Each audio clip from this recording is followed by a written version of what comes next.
बड़ी रिस्ट्रक्चरिंग जो है वो हो रही है। कंपनी जो है उसके आगे की किस तरह की योजना रहने वाली है, ये बताने के लिए हमारे साथ सबसे पहले सृष्टि शर्मा जुड़ चुके हैं, तो उनसे पहले समझ लेते हैं। सृष्टि, बताइए। जी हाँ, अपोलो हॉस्पिटल्स ने एक बड़ी रीस्ट्रक्चरिंग का ऐलान किया है, जहां पर उन्होंने शेयर होल्डर्स की वैल्यू अनलॉकिंग के लिए एक कदम ज़रूर उठाया है, जहां पे उन्होंने बोला है कि अपने डिजिटल और फार्मेसी कारोबार को अगले 18 से 21 महीने में कंपनी अलग करके अलग से लिस्ट करने की पूरी तैयारी में है।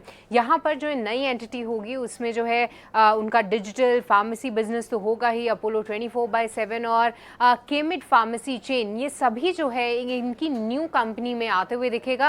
और साथ ही साथ जो दूसरी बची हुई कंपनी रहेगी उसमें अपोलो हॉस्पिटल्स, जो कि हेल्थ केयर कारोबार में है, वो आते हुए जरूर दिखेगा। अब ये इस पूरी वैल्यू अनलॉकिंग के पीछे का कदम जो कंपनी ने बताया है वो इसलिए है कि दोनों ही कंपनीज में शेयर होल्डर्स की वैल्यू अनलॉक होगी, क्योंकि आप देखिए अपोलो हॉस्पिटल्स जो कि अभी तक लिस्ट होता था, वहां पे उसके हॉस्पिटल बिजनेस को थोड़ा सा डिस्काउंट जरूर दिया जाता था।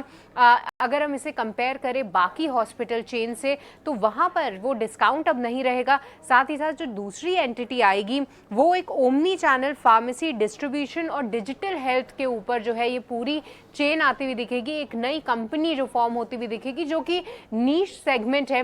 फिलहाल हम भारतीय बाजारों में एक ऐसे सेगमेंट में और ऐसी कैटेगरी में जो है कंपनीज को कम हमने देखा है, जो कि खास तौर से डिजिटल हेल्थ केयर पे फोकस करती हुई नजर आए। अब जो ये नई हेल्थ कंपनी है, यहाँ पर शेयर स्वैप किस तरीके से है, क्या है इसके टारगेट्स, आइए उसके बारे में बात करते हैं। तो जो नई हेल्थ कंपनी है उसके शेयर होल्डर्स को 195 शेयर्स मिलेंगे अगर आपके पास अपोलो हॉस्पिटल्स के 100 शेयर्स हैं तो ये एक स्वैप रेशियो हो गया। साथ ही साथ ये जो नई हेल्थ कंपनी है जिसमें तमाम कारोबार मिक्स्ड हैं, इसमें अगर आप देखें तो FY25 में 16,300 करोड़ का ये पूरी सभी एंटिटीज ने मिलाकर बिजनेस किया था। अब कंपनी का लक्ष्य उन्होंने तय किया है कि FY27 तक इसको हमें 25,000 करोड़ तक ले जाना है। साथ ही साथ मार्जिन्स जो कि फिलहाल 3.5% है इस कंबाइंड एंटिटी के, इसको डबल करके 7% पे ले जाने का कंपनी ने लक्ष्य सामने रखा है।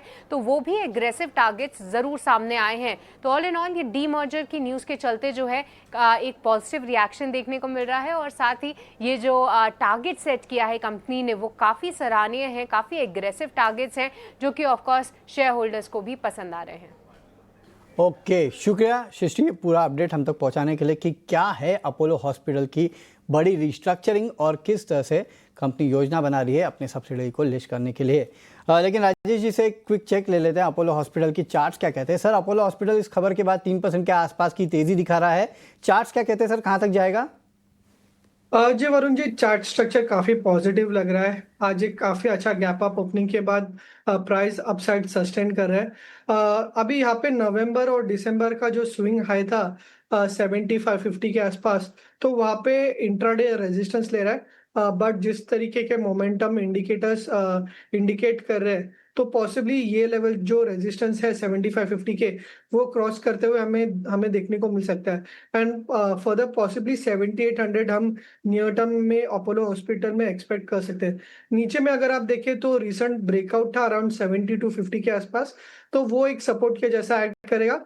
एंड अगर बुलिश गैप देखें आज का तो 7340, तो 7340 से 7250 के आसपास काफी अच्छा सपोर्ट है।